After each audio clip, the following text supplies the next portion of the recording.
رب کس کو کہتے ہیں؟ رب کس کو کہتے ہیں؟ مفتی تقی عثمانی صاحب کا وہ کلام میں کبھی کبھار پڑھتا ہوں.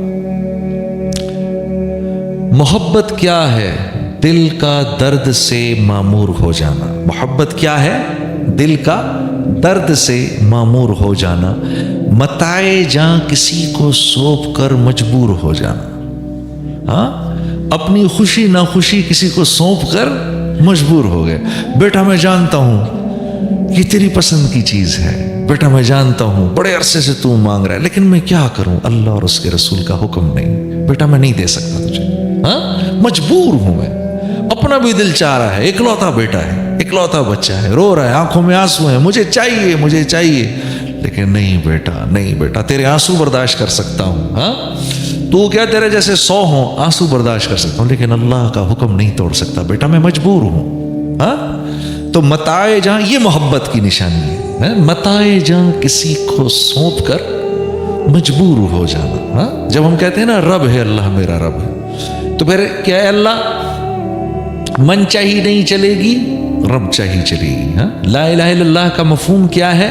ہاں، من چاہی نہیں چلے گی، رب چاہی چلے گی. جیسے آپ چاہیں گے ویسے کریں گے. یا اللہ میں کچھ نہیں، میرا کچھ نہیں، مجھ سے کچھ نہیں.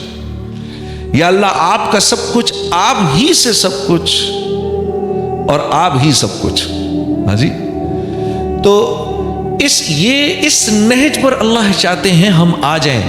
اس نہج پر یہ کہنے کو معمولی سی بات ہے. پتہ ہے قرآن کی آیت اتر رہی ہے، وَإِن تُبْدُوا مَا فِي أَنفُسِكُمْ، جو کچھ سامنے کر رہے ہو، أَوْ تُخْفُوهُ، اور جو دلوں کے اندر گزر رہی ہے، يُحَاسِبْكُمْ بِهِ اللَّهُ، اللہ تم سے دونوں چیزوں کا مواخذہ کرے گا. اللہ تم سے دونوں کا مواخذہ کرے گا. اب دل پر تو اپنا کنٹرول نہیں ہے، دل میں پتہ نہیں کیا کیا ہے. تو صحابہ کرام جو کہ اطاعت کا مجسمہ تھے، وہ تو ہر وقت اس حال میں رہتے تھے، ایک حال میں رہتے تھے. وہ ہاں، اللہ کے نبی کی صحبت کا اثر ایسا تھا، وہ ایک حال میں رہتے تھے، اس انتظار میں رہتے تھے کہ کوئی اللہ کا حکم آئے جس پر کہ ہم مر مٹیں. وہ اس حال میں رہتے تھے. ہاں، کوئی تو اللہ کا حکم آئے میری جان استعمال ہو جائے. ہاں، کسی طریقے سے. وہ اللہ کے نبی کی صحبت کا یہ اثر تھا ان کے اوپر. اس لیے اللہ کے نبی یہ فرمایا کرتے تھے، میرا تم لوگوں میں آنا، میرا تم لوگوں میں آنا اور تم لوگوں میں رہنا بھی رحمت ہے، اور میرا تم لوگوں میں سے چلے جانا بھی رحمت ہے.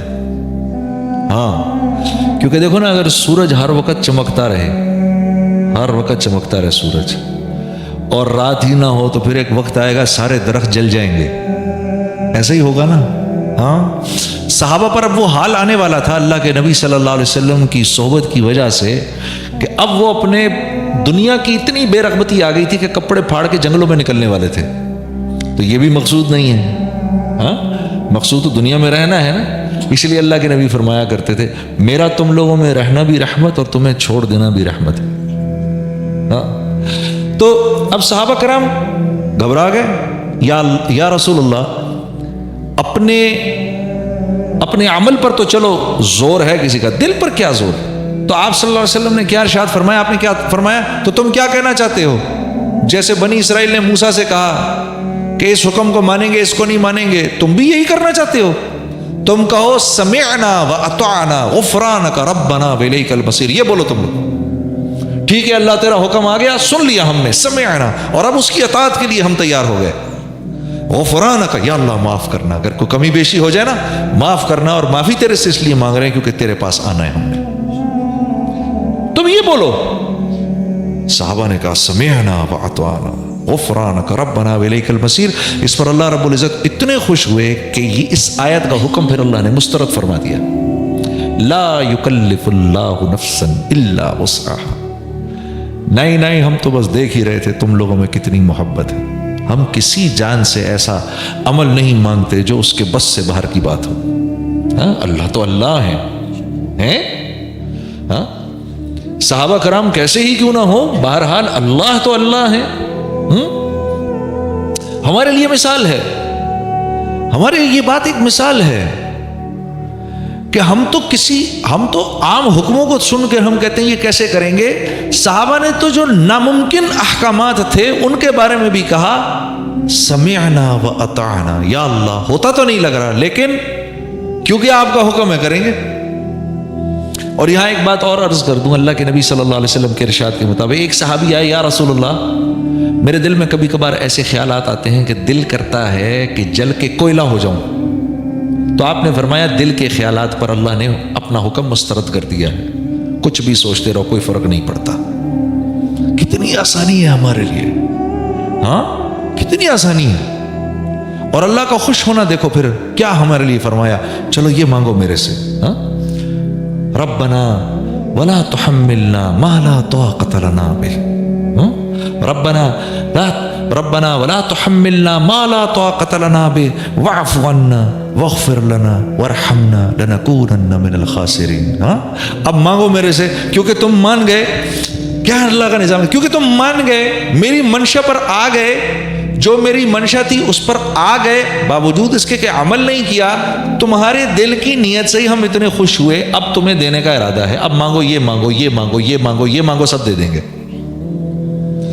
تو آئے ہم یہاں پر اللہ کی منشا پر مر مٹنے کے لیے، نہ جان دینا مقصود نہ جان بچانا مقصود، اللہ کے حکم پر آنا مقصود. یہ ذہن بن گیا نا میرے دوستو، جس دن یہ ذہن بن گیا آپ کے اٹھے ہوئے ہاتھوں پر فرشتے آمین کہیں گے انشاءاللہ. ہاں یہ مزاج بنانا ہے، کیا اللہ کا حکم ہے. ہاں اب معاشرہ بھی تو ہے، معاشرہ کہتا ہے کچھ اور. ہاں تو یہ آج کی بات نہیں ہے، یہ معاشرے کی اور نبی کی سنت کی جنگ تو ازل سے ہو رہی ہے. یہ آج کی بات نہیں ہے کہ یہ ہم کہیں کہ یہ آج کی بات ہے. قال الذين كفروا للذين آمنوا لو كان خيرا ما سبقونا إليه وإذ لم يهتدوا به فسيقولون هذا إفك قديم. واللہ یقین کرو 100% جو بات آج ہم کہتے ہیں افک قدیم، 1400 سال پہلے اللہ فرما رہے ہیں یہ کفار یہی بات کہہ رہے ہیں ایمان والوں کو. بھئی یہ اگر باتیں عمل میں آ سکتی جو یہ باتیں کہہ رہے ہیں مولانا، ایگزیکٹ میں تو قرآن کی آیت آپ کو ایگزیکٹ بتا رہا ہوں، ایگزیکٹ یہی بات 1400 سال پہلے اللہ پاک نے اتاری. یہ جو کہہ رہے ہیں کہ بھئی مولانا کہہ رہے ہیں بھئی یہ کر لو، یہ کفار کہہ رہے ہیں یہ اگر کی جا سکتی ہوتی تو ہم تو پڑھے لکھے ہیں، تم سے پہلے کر لیتے. ہم تو پڑھے لکھے ہیں، ہاں یہ ہم تم سے پہلے کر لیتے، تمہیں بتانے کی ضرورت کیا تھی ہمیں. اور سنو فَإِذْ لَمْ يَهْتَدُوا بِهِ فَسَيَقُولُونَ هَذَا إِفْكٌ قَدِيمٌ. ارے پرانی باتیں ہیں یار، کدھر کی باتیں کر رہے ہو تم لوگ، کون سی داستانیں کون سی کہانی بیان کر رہے ہو. ہاں یہ کہانیاں ہیں، قبر میں جاؤ گے منکر نکیر بیٹھے ہیں. ارے کرنے کی کہانی کی باتیں ہیں بھائی، یہ کوئی کچھ ماننے کی باتیں تھوڑی ہیں. حشر ہوگا، میدان محشر ہوگا، پل صراط ہوگا، ہیں سود اللہ سے جنگ ہے. کہاں لکھا ہے؟ کون سا کاروبار ہو سکتا ہے؟ جھوٹ کے بغیر ہم گاڑیاں نہیں بیچ سکتے. یہ کس نے لکھا ہے کہ سچ سے کام بنے گا، سچ میں برکت ہے؟ افکن قدیم، پرانی باتیں ہیں یہ. 1400 سال پہلے اللہ پاک فرما رہے کہ پہلے بھی ہوتا تھا، یہ آج کی بات نہیں ہے. پہلے بھی ہر دور میں نبی کی زندگی اور کلچر میں جھگڑا ہوتا تھا. نہیں کہتے تھے قریش اللہ کے نبی کو، قریش نہیں کہتے تھے اللہ کے نبی کو ہم نے اپنے باپ دادوں کو تو یہ کرتے دیکھا ہے، تم عجیب بات کر رہے ہو آ کر، نہیں کہتے تھے. تو اس کا کیا مطلب ہے؟ بھئی کلچر یہ کہہ رہا ہے، معاشرہ یہ کہہ رہا ہے. اور ہر دور کا ایک بہت بڑا مسئلہ جو ہے نا وہ فائنینسز ہے، اکانومی.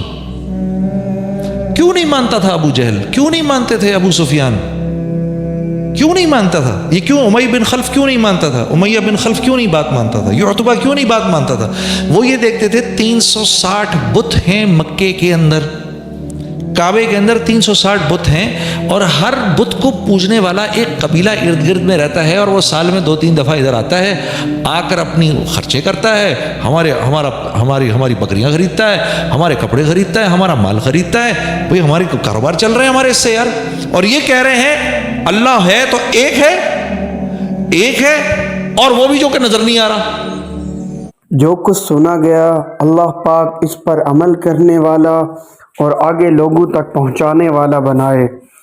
مزید اصلاحی بیانات کے لیے ہمارا یوٹیوب چینل بیوٹیفل بیان JJ کو سبسکرائب کریں اور ویڈیو کو لائک کریں.